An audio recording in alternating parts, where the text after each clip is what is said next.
আসসালামু আলাইকুম, welcome to my new channel. আজকে তৈরি করব কাতল মাছের খুব মজাদার ভুনা রেসিপি। তো প্রথমে আমি পেঁয়াজ কুচি, টমেটো আর 4টা কাঁচামরিচ।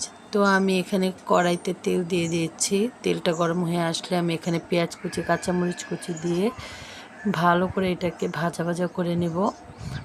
তো এটাকে আমি বারবার নাড়াচাড়া করে এটাকে লাল লাল করে একটু ভাজা ভাজা করে নেব। ভাজা ভাজা হয়ে আসলে আমি এখানে 1 চামচ লবণ দিয়ে দেব।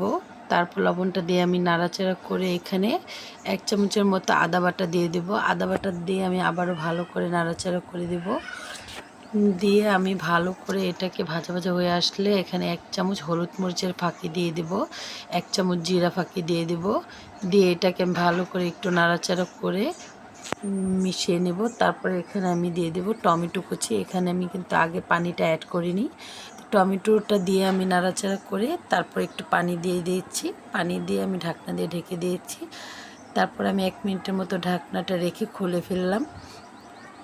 তারপর আমি একটু বারে নাড়াচাড়া করে আমি ভালো মতো কষিয়ে নিয়েছি।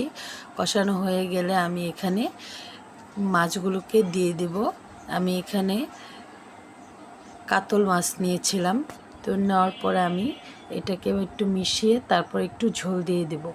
ঝোল দিয়ে, যেহেতু আমি এটা একটু ভোনা ভোনা করব, তার জন্য আমি বেশি ঝোল দেব না, আমি অল্প ঝোল দিয়ে এটাকে রেখে দেব। তারপর আমি ঢাকনা দিয়ে দেব। ঢাকনা খুলে আমি মাছগুলোকে একটু উল্টে পাল্টে দেব।